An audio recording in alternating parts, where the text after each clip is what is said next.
झारखंड आजीविका मिशन के तहत कार्यरत पीआरपी और बीएपी प्रदेश स्तर के कर्मचारियों ने अहम बैठक किया।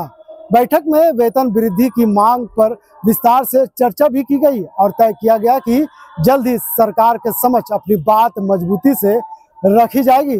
वहीं सरकार अगर इनकी बात को नहीं मानी तो राज्य स्तर पर आंदोलन करने की भी बात कही है। झारखंड ने राज्य जो आजीविका पीआरपी एंड बीएपी कर्मचारी संघ का आज तृतीय राष्ट्र सम्मेलन उस वक्त हो रहा है जब हम लोगों ने ये महसूस किया, इन कर्मचारियों ने महसूस किया कि अगर हम अब एकजुट होकर के पूरी तैयारी से और संघर्ष के लिए हम तैयार नहीं होंगे तो हमारी अस्तित्व ही मिट जाएगी। मैं बता दूं आपके मीडिया के माध्यम से कि जब पीआरपी और बीएपी के संवर्ग थे, जेएसएलपीएस के ये प्रथम कर्मचारी कहलाते थे, उनकी संख्या 1500 थी जब ये ज्वाइन किए थे और बिना किसी कारण के इतना इनको प्रताड़ित की गई कि ये प्रताड़ना के कारण 750 कर्मचारी इनको छोड़ करके चले गए या उनको प्रताड़ित करके भगा दिया। इसमें पूरी तरह जेएसएलपीएस का हाथ है।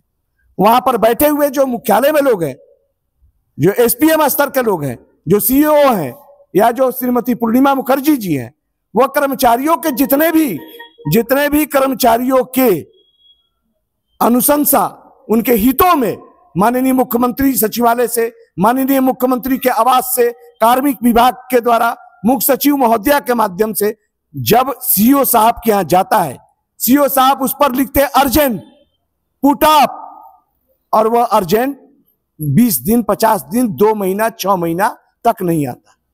कर्मचारियों की मांगों के प्रति संवेदनशील नहीं है जेएसएलपीएस।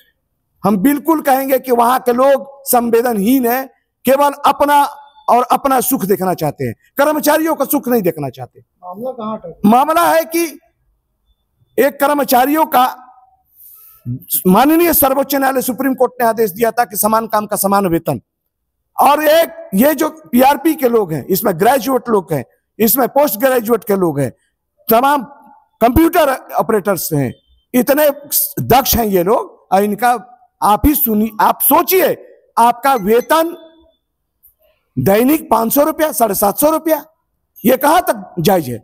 इसलिए हमने मांग किया आज के बैठक में माननीय मुख्यमंत्री जी से। केवल एक ही भरोसा है मेरा, झारखंड में सिर्फ कर्मचारियों के एक ही भरोसा है, हेमंत है तो हिम्मत है। बस हम अपने माननीय लोकप्रिय मुख्यमंत्री जी से बात करना चाहूंगा और करूंगा भी। और अभी तुरंत आज के बैठक में हम लोग दिसोम गुरु बाबा शिबू सोरेन साहब के सम्मान में उनको श्रद्धांजलि 2 मिनट का मौन रख करके किया हूं। और चूंकि अभी हमारे मुख्यमंत्री जी काफी दुखित है, एक पिता का साया एक पुत्र से हटता है तो बहुत ही दुख होता है। हम उनके दुख के साथ हैं। तमाम राज्य के कर्मचारी, मजदूर, शोषित, पीड़ित, दलित सब उनके साथ है, इनके राजकर्मियों के।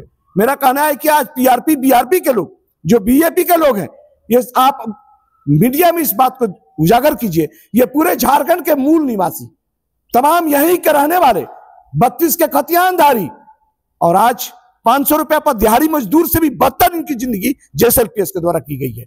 इनका वेतन 40,000 रुपया देना होगा, विशेष अवकाश महिलाओं को देना होगा, सार्वजनिक अवकाश देना होगा और परमानेंट सर्विस करना होगा, और नहीं अन्यथा झारखंड राज्य अराजपत्रित कर्मचारी महासंघ इसे कतई छोड़ेगा भी नहीं। मामला कहां तक?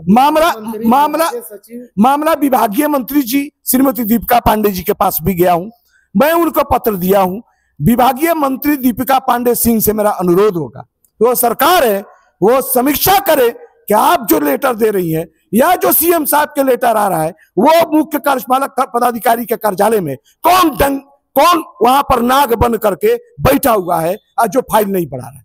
अगर फाइल बढ़ेगा तभी तो जीबी की बैठक होगी, तभी तो ईसी की बैठक होगी, तभी तो एक इनका निर्णय है जेएसएलपीएस का। कोई भी निर्णय एग्जीक्यूटिव कमेटी की बैठक में, कोई भी निर्णय गवर्निंग बॉडी, अर्थ भाई गवर्निंग बॉडी की मीटिंग, ईसी की बैठक कौन करेगा? हम करेंगे। मुझे पावर है, पावर तो आपको है, आप बैठक कर नहीं रहे। आप बैठक करते हैं तो फैसला नहीं लेते हैं, केवल फैसला आप अपने जेएसएलपीएस के लेते हैं, उनमें हितों के लेते हैं, तमाम एजेंसियां का लेते हैं। अरे कर्मचारियों का हित कब करेंगे आप? कब जीबी की बैठक में पीआरपी और बीएपी के वेतन बढ़ोतरी, वेतन पुनर्संरचना, 10 साल से ये नौकरी कर रहे हैं और एक भी पैसा बढ़ोतरी नहीं हुई। 750 लोगों को प्रताड़ित करके भगा दिए, ये जुर्म है। यह अन्याय है, महासंघ इसे कतई बर्दाश्त नहीं करेगा। एक लोग यहाँ के झारखंड के मूलवासी आदिवासी खतियानधारी लोग हैं और हमको और हम हमारे जो संगठन के साथी है सभी को हमारे मूलवासी आदिवासी मुख्यमंत्री पे ही पूरा भरोसा है और उम्मीद है कि हमारी मांगों पे जरूर विश्वास पहल करेंगे और हमारी मांगों पे जल्दी कुछ कार्रवाई करेंगे। लेकिन बीच में कहीं न कहीं हमारे विभागीय अधिकारी पदाधिकारी पूरी तरह से निकुश होके हमारी बातों को सुनने तक तैयार नहीं है, जिस कारण से ये मामला उन तक पहुंच ही नहीं पा रहा है। जिस कारण से आज हम लोग 2014 से काम कर रहे हैं, 10 साल बीत चुका है हम लोग का। हमारे बहुत सारे ऐसे साथी हैं जो 200 किलोमीटर दूर जाके अपनी सेवा दे रहे हैं, बावजूद हमारे साथ सौतेला व्यवहार किया जा रहा है। जेएसएलपीएस में और भी बहुत सारे कर्मी हैं, उनको एक नजर से देखा जा रहा है, लेकिन यहाँ के मूलवासी और आदिवासी पीआरपी बीआरपी के हक के बारे में न कभी आवाज उठाया जाता है, न उनके लिए कभी चर्चाएं होती है, न उनके लिए कभी कोई निर्णय या डिसीजन होता है। बीच में बहुत सारे चर्चाएं हुई थी कि मानदेय में बढ़ोतरी कर दिया जाएगा, विभाग की ओर से पत्र भी जारी कर दिया गया था, बावजूद आज तक हम लोग को उनसे वंचित रखा गया। आज जो हम लोग 2014 में 500 रुपए मानदेय पे काम कर रहे थे, 750 रुपए के मानदेय पे डेली वेजेस पे काम कर रहे थे, आज 25 में भी बैठे हुए हैं, उसी मानदेय पे हम लोग काम कर रहे हैं। क्या महंगाई भत्ता हमारे लिए नहीं है? हमारे और भी जो जरूरतें हैं, हमारी चीजें वो पूरी नहीं हो सकती है? आज हम लोग जिस समाज में है, जिस राज्य में है, जिस राज्य के हम लोग मूलवासी हैं, उस मूलवासी को उस विभाग के दरकिनार करने का काम कर रही है। क्या लगता है कि सरकार अगर आपकी बात को नहीं सुनेगी तो आपके संगठन किस मोड़ तक जाकर के सरकार को चुनौती देगी? पहले तो हम लोग एक संगठन के माध्यम से अपनी आवाज को हर तरह से सरकार के पास जो संवैधानिक तरीका है उसको रखने का काम किए थे।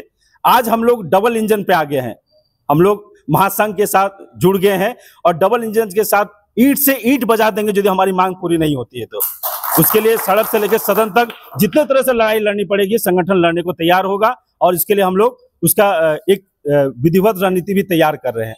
गौरतलब है कि झारखंड आजीविका मिशन से जुड़े पीआरपी और बीएपी लंबे समय से गांव-गांव जाकर आजीविका को बढ़ावा दे रहे हैं। स्वयं सहायता समूह की मजबूती से लेकर ग्रामीण महिलाओं को आत्मनिर्भर बनाने में इनकी बड़ी भूमिका होती है। लेकिन जिस मेहनत और जिम्मेदारी के साथ वे गांव में काम कर रहे हैं, उसके अनुरूप उन्हें वेतन नहीं मिल रहा है। बढ़ती महंगाई और चुनौतियों को देखते हुए उन्होंने कहा कि अब वेतन वृद्धि बेहद जरूरी है। फिलहाल इस खबर के लिए यहीं तक। वीडियो जर्नलिस्ट फैयाज के साथ मैं नौशाद, कोयला चंद संवाद, रांची।